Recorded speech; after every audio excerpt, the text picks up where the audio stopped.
Hello and welcome to Comics in Context. I'm Mark. I'm Derek. And we're two history teachers with history degrees who love comics.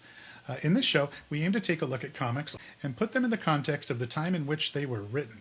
We're not looking to apologize for any of the content, but we realize that as time goes by, people use modern lenses to read older books.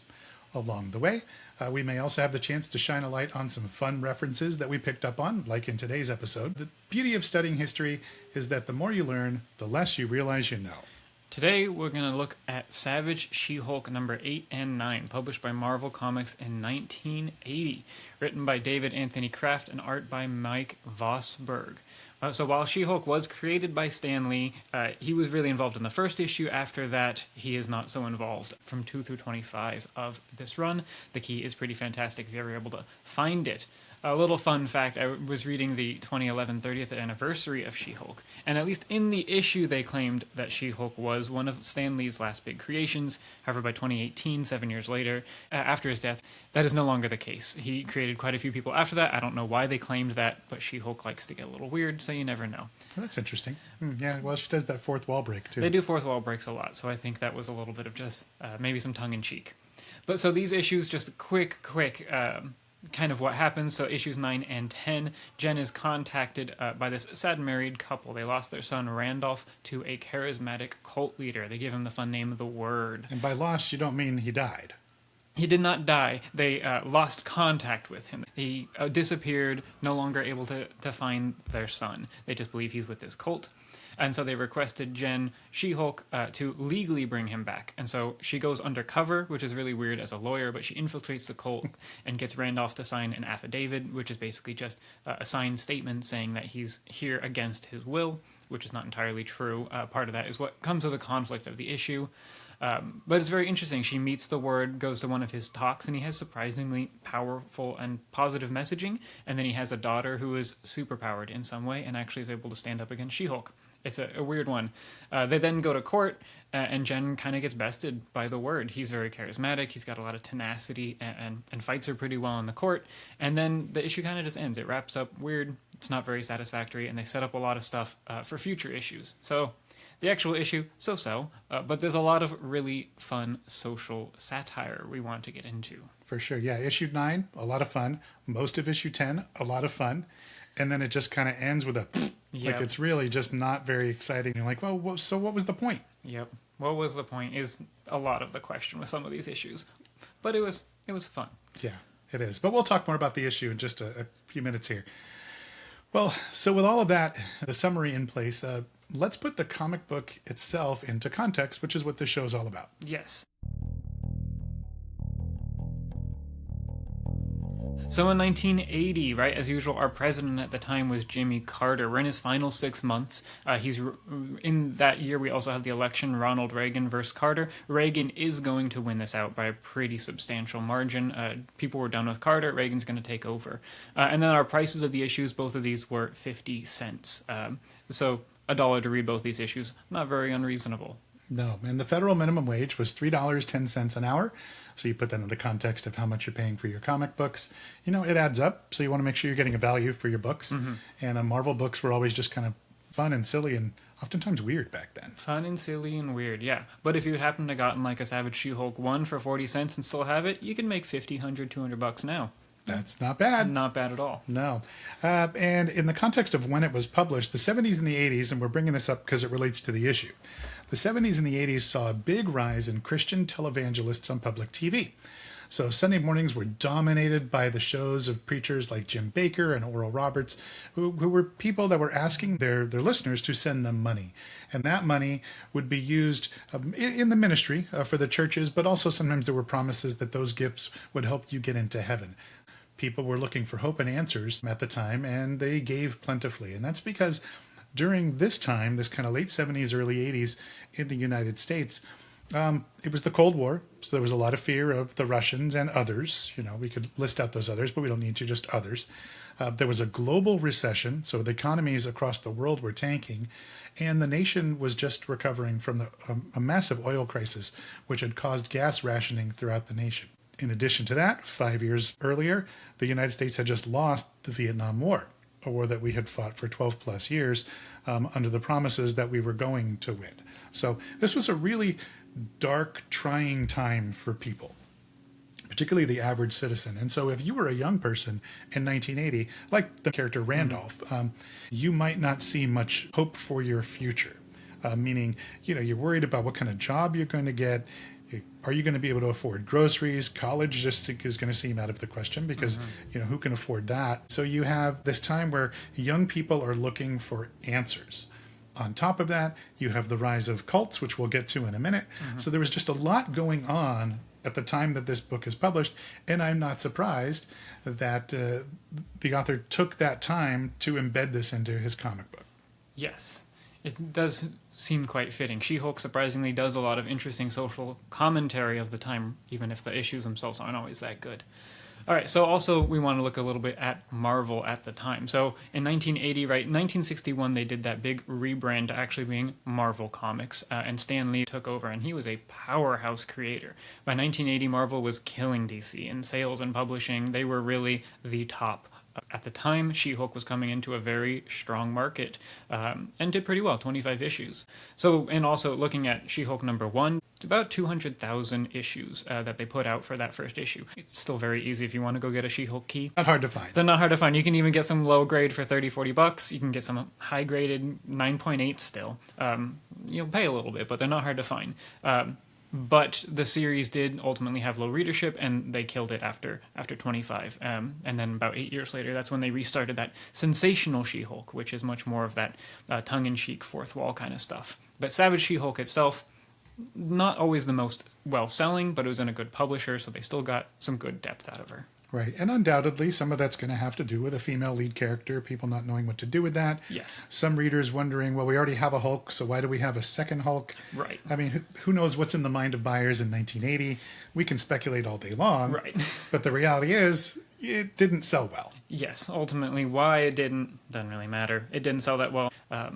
But there's some really good stuff if you ever go back and actually read these issues, and they're not hard to find. Yeah, and of course then, as we were talking about earlier, she spent a lot of time with the Avengers, Yes. with the Fantastic Four.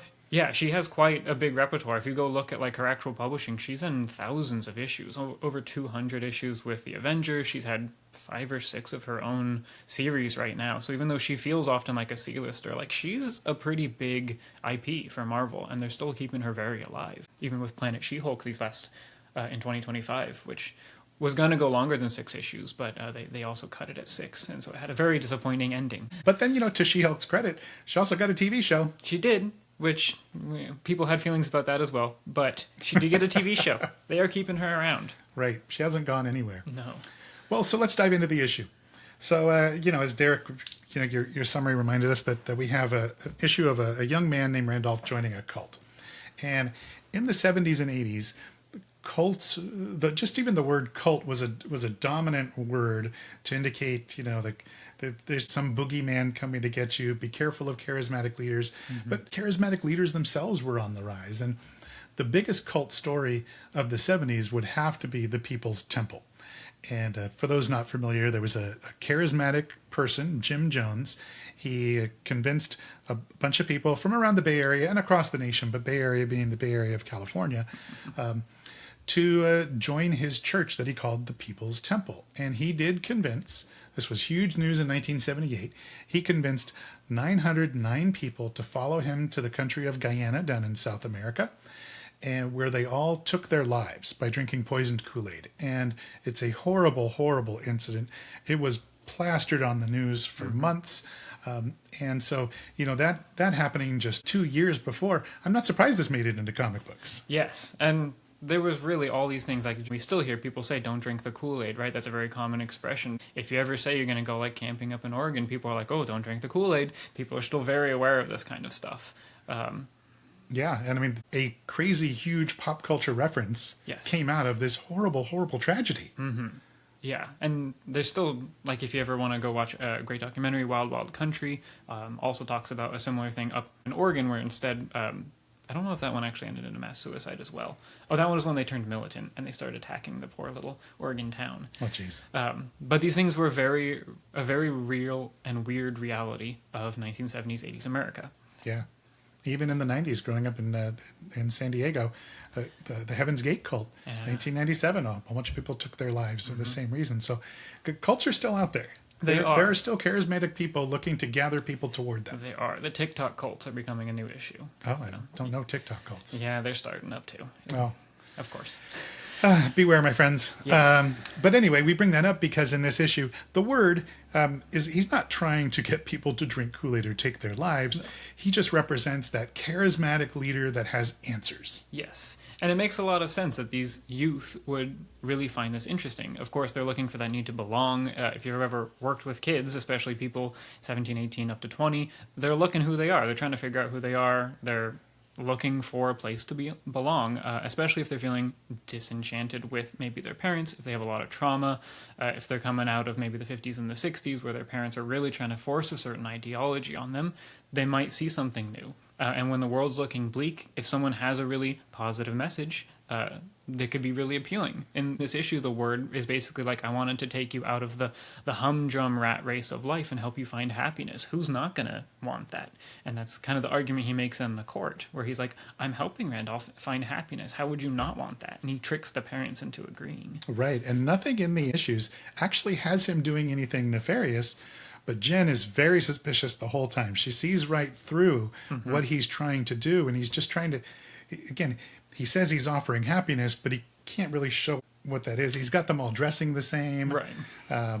We're not really sure about too much else that goes on there at the cult compound, but people do ostensibly seem happy. They do, for the most part. And for some reason, his daughter is super powered in some capacity. Ultima. She's able to throw down with She-Hulk. So he's got something going on, and people clearly are idolizing this, but we don't know what's going on in the back. And sometimes it is these cult leaders, they just want that feeling of power over you. That alone, they have that control. Because once you are up in their compound, you no longer have a job, you're financially reliant on them, and now they suddenly have this community where they have power. And then the abuse, or whatever they're going to, starts next. Right. And then, a decade before this, 13 years or so before this, the biggest name in any cult in the United States would be Charles Manson. And the Word is nothing like a Charles Manson. But it is that idea where a charismatic person has convinced young people to join them. In the case of Charles Manson, he convinced them to murder for him. But in the grander scheme of things, it does focus on Randolph being a disaffected youth in the post-Vietnam era and a terrible, terrible economy. He's looking for something. Yeah. Which, aren't we all in some way? We're all looking for something, and it's easy sometimes to fall into these. We often like to say that only like the people with real problems fall into cults, but really anyone can fall into a trap. Anyone can fall into those scams that you get on the calls, right? We're calling about your auto insurance. It's always possible.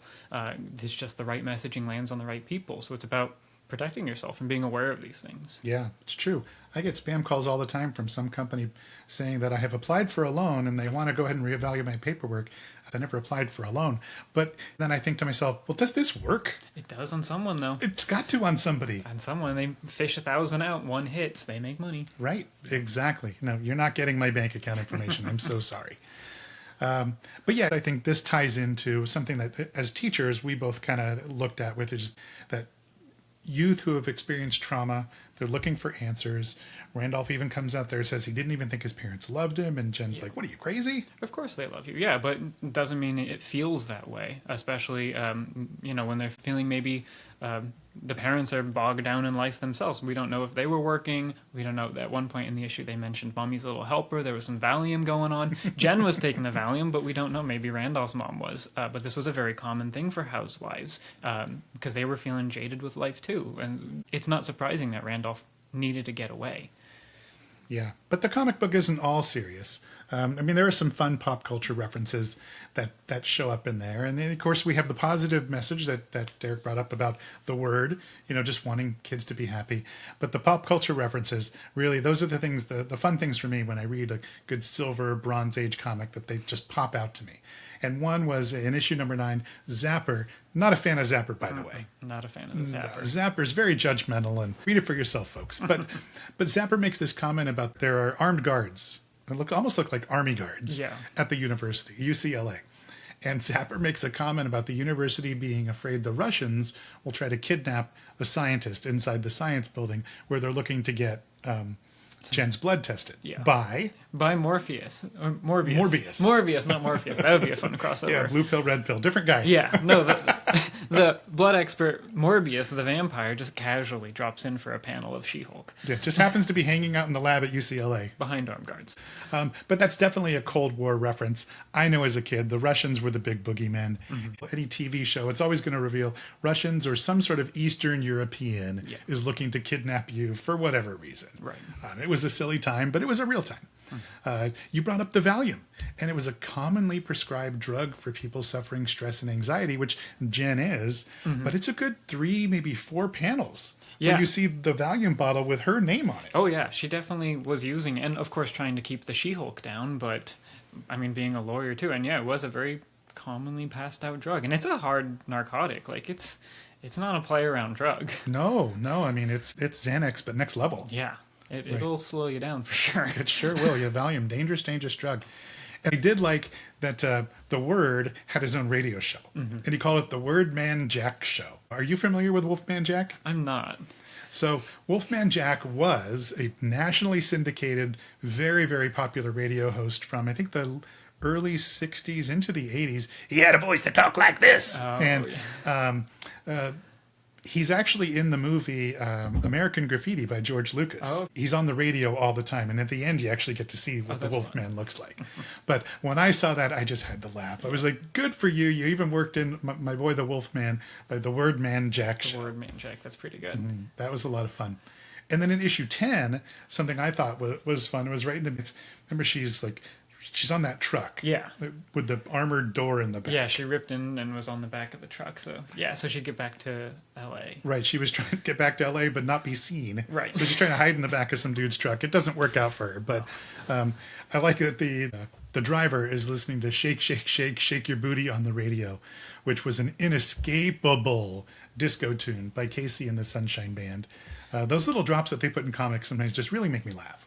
They do. They're a lot of fun. And it really shows kind of where they were wanting to take She-Hulk. Like, she was really serious at this time, but then if you ever read Sensational, it's super tongue-in-cheek. It's a lot of fourth wall breaks, a lot of silly pop culture references. So you can see almost like the origins of that here. And maybe they really latched onto it, and then that's what exploded with John Byrne. Yeah, because she's not looking at us. She's not talking to us at all. No, the fourth wall break doesn't start until Sensational. So Savage She-Hulk is all... It's her figuring herself out still, but it's much more serious still. Yeah. And then there's a time where they're sitting in LA traffic. Imagine that. And there's a truck that says the word Sears on it. And that one stood out to me because you don't see Sears trucks anymore. You don't. That used to be a nationwide department store chain. You couldn't grow up without knowing about Sears. No, Sears was like you would get dressed up to go to Sears. That would be like a family outing kind of thing. And now there's a couple. Yeah, I looked it up. There are 5 locations remaining nationwide. They still have a catalog store. But speaking of the catalog, did you ever get the Sears catalog? Do you know that? I know of them. I don't think we got any of them. Yeah, we used to get it every year. Really big. Those were huge. Good old paper. Yeah, but at the time, Sears was a name known by one and all. So if you read the issue and you see Sears there, that's definitely a of the times reference. Very of the time. Yeah, you wouldn't put that on a truck today. No. And then the last one that stood out to me was when She-Hulk is fighting Ultima. She makes a comment about how she's going to shake her around like a Raggedy Ann doll. And that just made me laugh because who's heard of a Raggedy Ann doll anymore? This doll, kind of a patchwork-looking doll, little red hair, blue dress. Yeah, big rosy cheeks. That's it, the rosy cheeks. That's how you know it's her. Along with Raggedy Andy, they were once household names. There were books, there were even cartoons dedicated to them. You couldn't get away from a Raggedy Ann or Raggedy Andy doll. Today, I don't think you could find one outside of a Goodwill. Yeah, maybe a good thrift. Yeah, you're right, a thrift shop or something like that. Any last words on this issue, Derek?